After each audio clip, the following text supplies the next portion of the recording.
The crimson sun of Kepler 442b cast long shadows across the wheat fields as Marcus Chen wiped sweat from his weathered brow. For 3 years he had worked this patch of alien soil, coaxing earth crops to grow in foreign dirt. The colony of New Haven was small, barely 200 souls, but it was home. The first human settlement beyond the solar system, carved from wilderness by calloused hands and stubborn determination. That morning had started like any other. Marcus was repairing the irrigation system when the sky darkened with ships.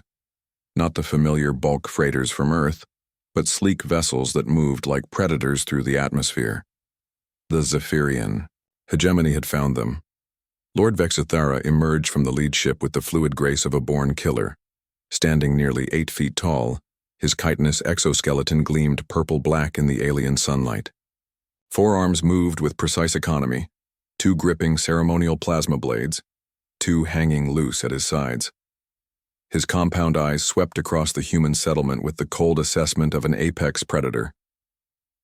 Primitive mammals, Vexithara spoke, through his translation device, his voice carrying the authority of one who had conquered 17 worlds. You will surrender this planet to the hegemony. Comply, and your deaths will be swift. The colonists had gathered in the town square, farmers, engineers, teachers, children.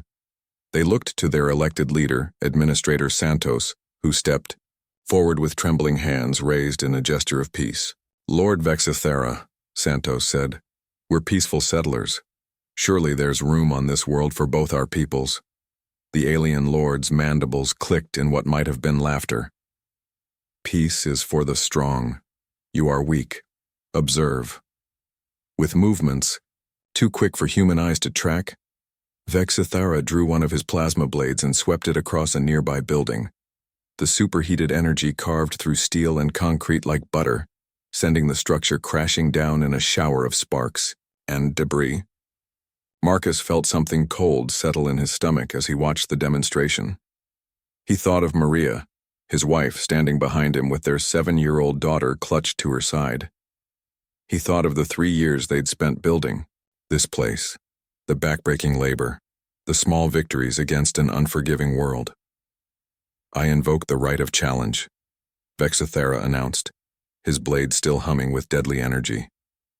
Your strongest warrior will face me in single combat. When I am victorious, you will surrender without further resistance. The colonists exchanged fearful glances.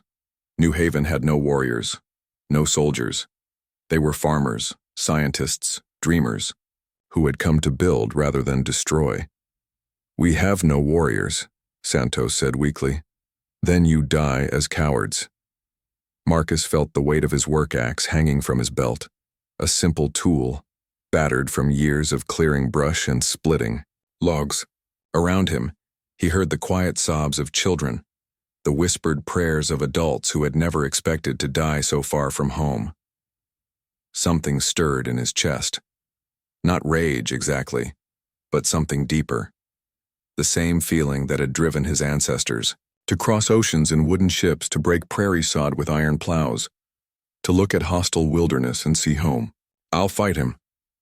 The words left his mouth before he fully realized he'd spoken. Every head turned toward him, human and alien alike. Vexithara's compound eyes focused on the human farmer with amused curiosity. You? A dirt-grubbing peasant? Marcus stepped forward, his hand moving to the worn wooden handle of his axe. I'm Marcus Chen. I've been farming this land for 3 years. The alien lord clicked his mandibles again. Amusing. Very well, peasant. Face me and die with whatever passes for honor among your kind. Marcus pulled his axe free. 2 pounds of steel and carbon fiber designed for work rather than war.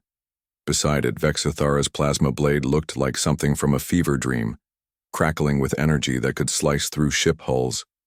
The alien lord raised his weapon in a formal salute, 4 arms moving in a complex pattern that spoke of centuries of martial tradition.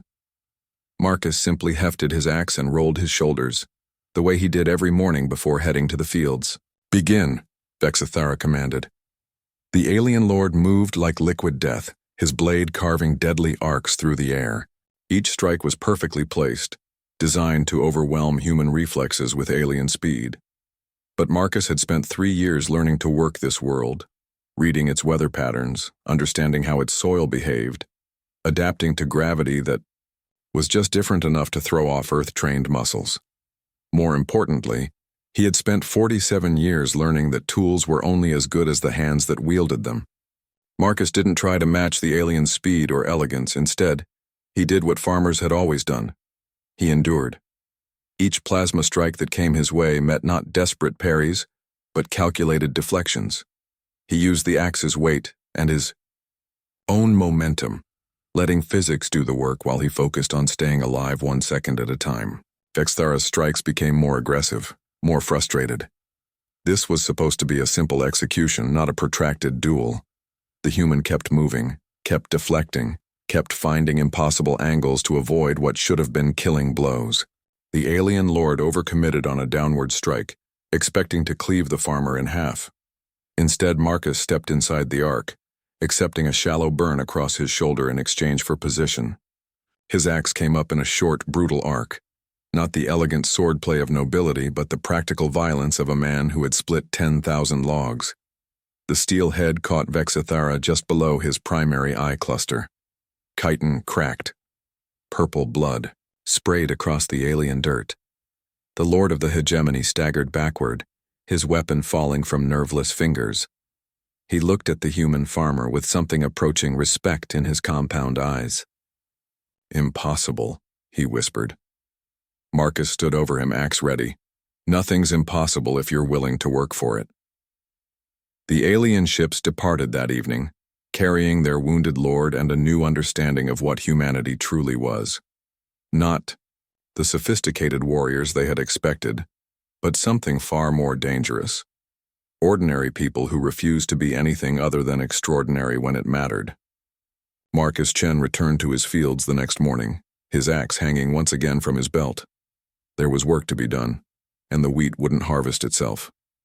Behind him, New Haven continued its slow, stubborn growth toward something greater than the sum of its parts. After all, that's what humans did.